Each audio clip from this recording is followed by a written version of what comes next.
My name is William Norman-Bargo. My mission here? To make sure none of you die. And I will 100% succeed at this task. Can we just have a moment of a discussion of how stupid the humans from Avatar are? Like, no, really, I guess disclaimer immediately, I have not seen the movie, but I know enough about it to I think I can reasonably put my facts out here. And let's be honest, there's so many copycat stories like this, or play with such similar topics, that even if it doesn't perfectly apply to Avatar, it applies well to so many other stories that's applicable.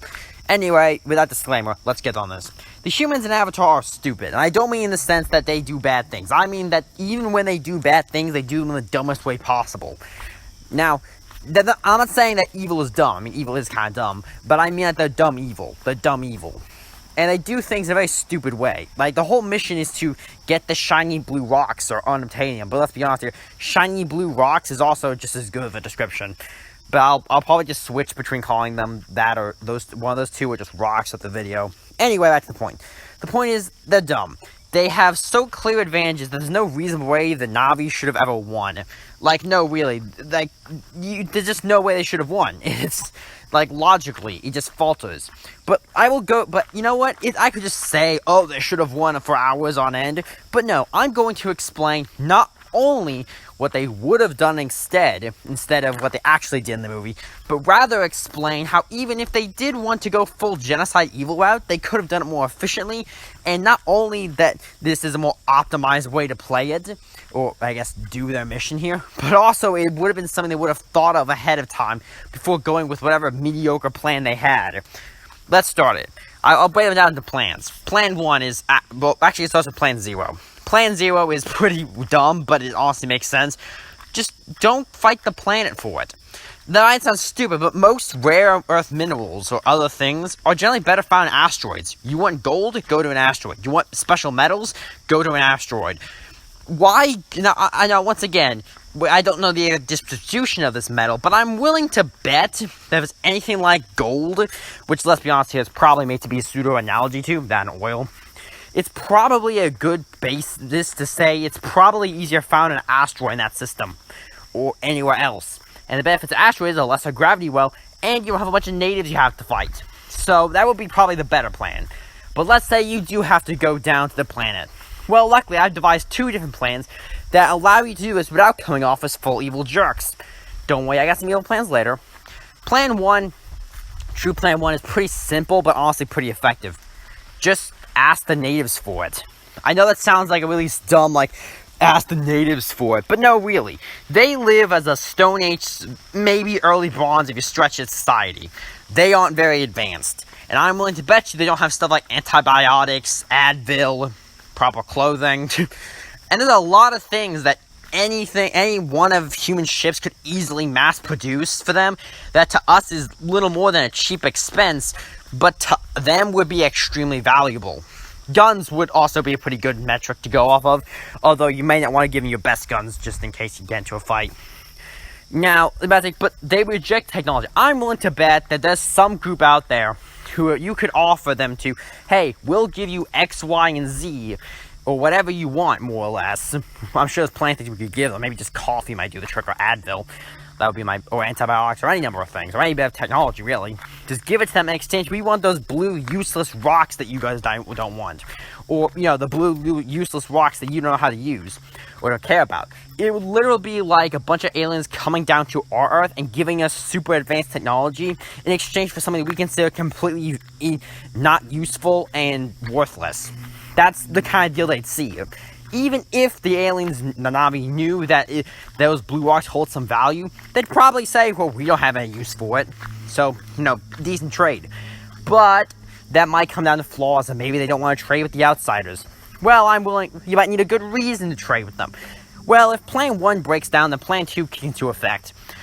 Mainly, Plan 2 is, well, kind of the same deal, but slightly altered. Plan 2 involves, basically, the Na'vi are separated into tribes, okay? And they have warriors. So that means, pretty logically, that they get into fights. Also, the Krayas openly admit they were based on African and Native American tribes, who also fight each other, like any other group of humans do. So we can pretty definitively say these guys get into fights with each other.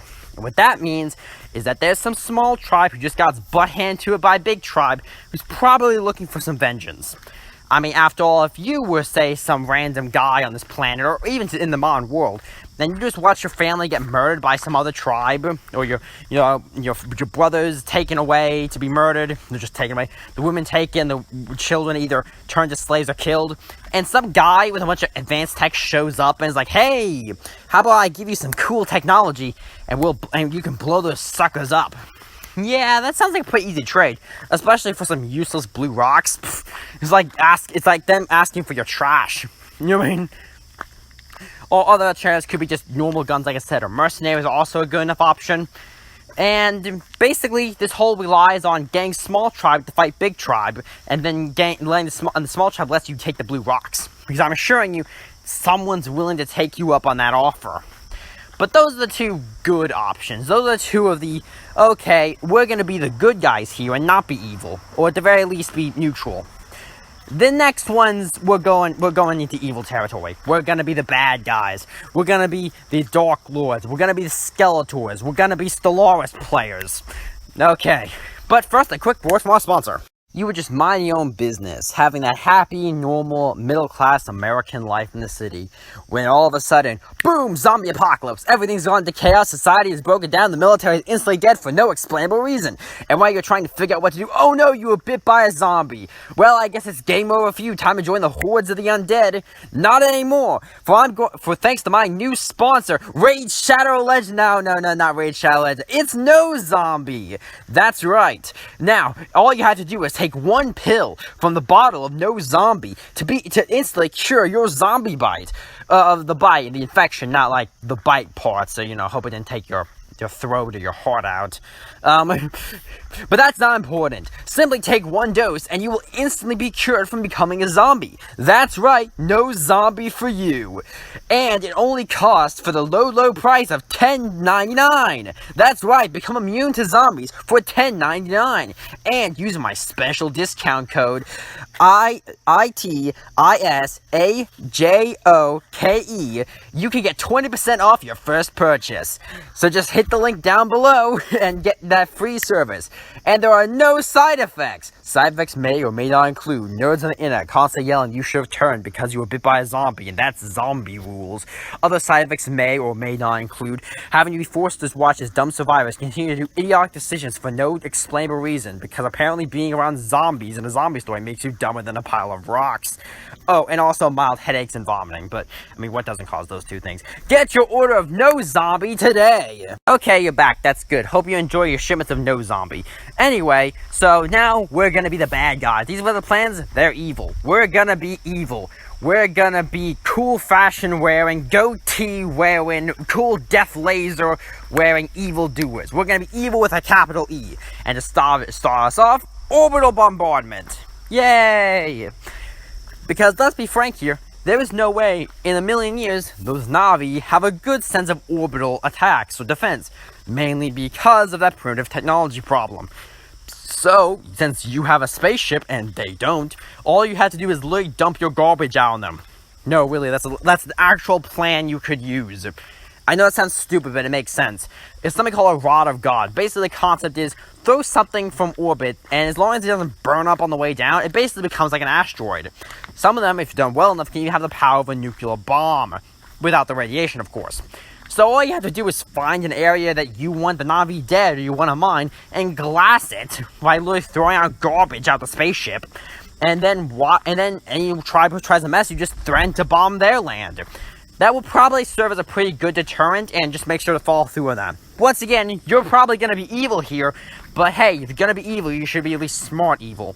Now for the fourth plan. Now I do legitimately consider this to be definitely falling on very questionable methods, but hey, if it works, I guess, and well, the humans are going to be the bad guys in this film, so they should have thought of this.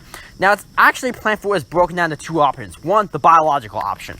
The Na'vi and the other life on the Pandora have such a different biology than humans that exploiting that is probably a good choice. I'd create some kind of choice virus or chemical that is totally safe for humans to be around. Think something minor, or at the very least does not hurt humans as bad. Especially a virus would be a good choice. So you can but it would cripple the Na'vi. This is specifically so you can spread it around all you want and not have to worry about your own troops getting affected. And since the biology is supposedly, at least so different, that you don't probably have to worry about jumping species any. Except for maybe those actual avatar bodies, you might want to keep an eye on those. That might give them a route to cross-contamination. That might just depend on how it works, though. Now, plan 4B is a little different. This plan relies on basically a similar method to the first part of it, but attacking something different. Rather than attack them biologically, we're going to attack them mentally. And by mentally, I mean the little hive mind thing, the neural network thing. Now, how much destroying this would cripple them is kind of unclear, but if you were able to destroy, infect, or damage it, then once again, it is transmitting electrical signals, which is presumably something you could corrupt in some fashion, or at least damage. If you manage to damage in a sufficient enough way, then, well, even if it didn't do any damage to them mentally or anything, you could definitely mess with the connection of animals, maybe, depending on how that works, or something. That alone could do damage to their numbers, and do some well-weird things. And nothing else, it's pretty demoralizing, probably. Once again, I consider Plan 4 to be kind of one of the most evil plans in the book, but hey, once again, the humans will be the bad guys in this film. Now for the 5th plan. If any of those other plans you decide don't work, because you want to have the humans fight the Na'vi in straight battles rather than using cunning plan and tactics to be an enemy before they even see you, well, you're going to have to fight conventional pitched battles. However, this is you might think, well, this isn't difficult. We see how that would go for them in the movie. Yeah, well, those humans were fighting so incredibly stupid that it hurts my brain to think about. Okay, so we can assume that technology is roughly on par with ours, but better. So I'm going to assume that they have access to pretty much every technology we have now that they can replicate. So, most importantly, some basic robotics and some drones, okay? Now, if we're going to fight them in conventional pitched battles, we need to know what we're up against. We're not just going to throw some flesh into the meat grinder. No. And remember, this station is stationed with military personnel. These guys, you don't get high up on these missions, or high up in the chain of command, by being someone who's stupid. So someone, at least in the military portion, should have known better than their tactics.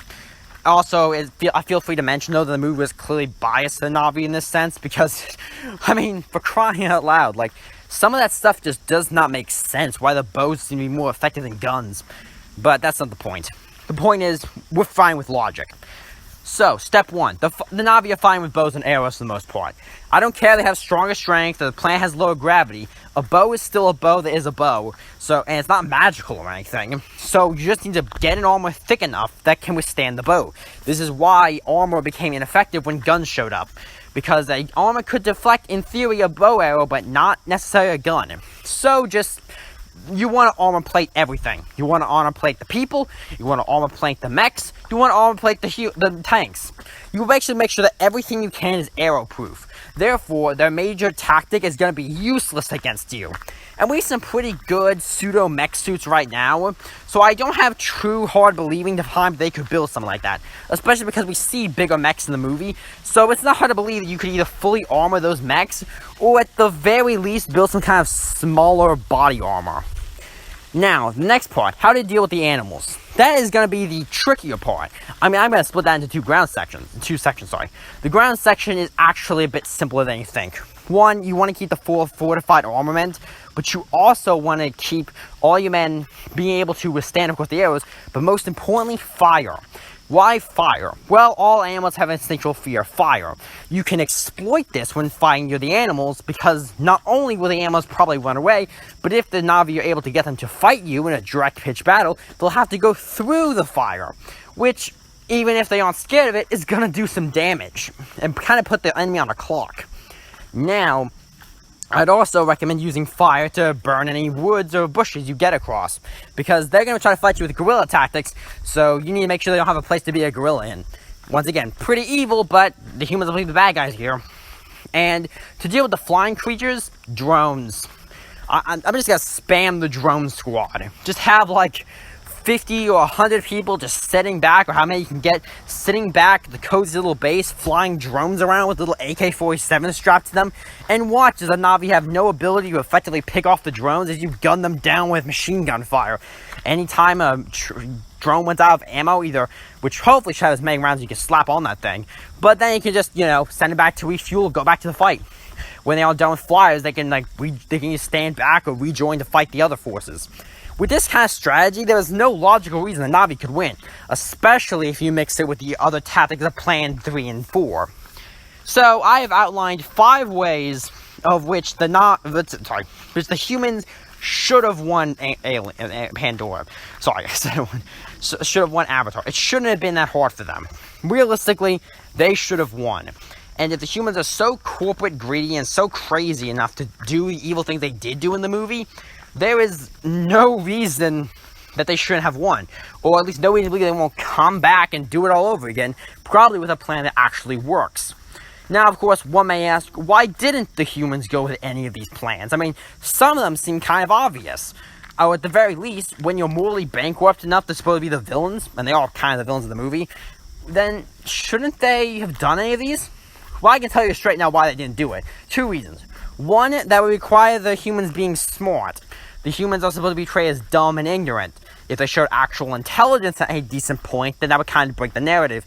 And 2, let's be honest here, we're Sully's supposed to be our protagonist, and the Na'vi are supposed to be the ones we follow. It's kind of hard to follow a movie whose protagonist never actually goes among the Na'vi, never meets them, and the Na'vi were glassed 5 centuries before anyone saw them. That's kind of what would happen if they were just going full aggressive. Although, once again, even a fully greedy human, I don't think would attack the Na'vi, simply because it's a waste of effort. The first 2 plans and Plan 0 could easily get you all the blue rocks you'd probably ever want without any of the bloodshed.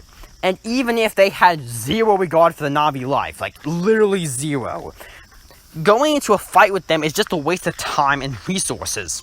Because you will lose men, you will lose equipment, you will spend time and energy that you either don't have or would not want to spend.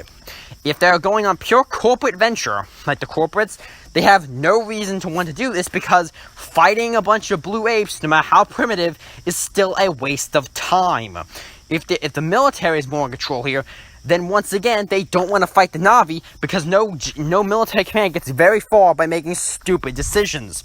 And anyone can tell you that when you can easily trade with someone, it's way easier to do that than fight because fighting doesn't risk losing your own, trading doesn't risk losing your own men. And when in a situation like this, losing men is kind of a big deal.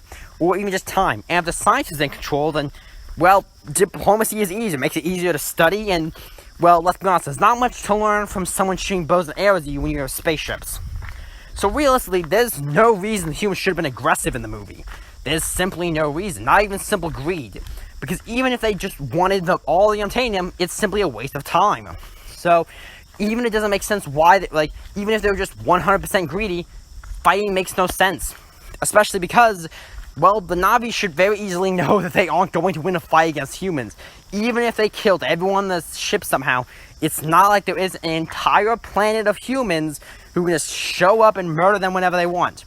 Because when you tell them that you just murdered an entire ship of people, even if the humans acted first, there is a decent chance a bunch of humans are gonna get mad. And when you tell them that even if you justify in killing the human attackers, it's not gonna pan out well for you, because once again, there's an entire planet of more of them who are waiting to come and kill you. Anyway, that's my reasoning of how the humans could have won Avatar. Now, does this necessarily mean the humans should have won? Well, that's a different question for a different time. And humans are kind of the bad guy in the movie. But I'll just make my piece that I didn't want to explain that the humans are very dumb in the movie, but not in the way you necessarily think. They're just so clinically stupid when it comes to battle strategy that I question how they even have military personnel on hand, because I'm pretty sure the most basic military officer could have seen some of the flaws in their strategy. Of course, they lost because the plot said so. Anyway, see you later. Yeah? Hey, why don't you hit that sub button? You're gonna become a subscriber. Get to see my content quicker. Wouldn't that be nice? I bet so.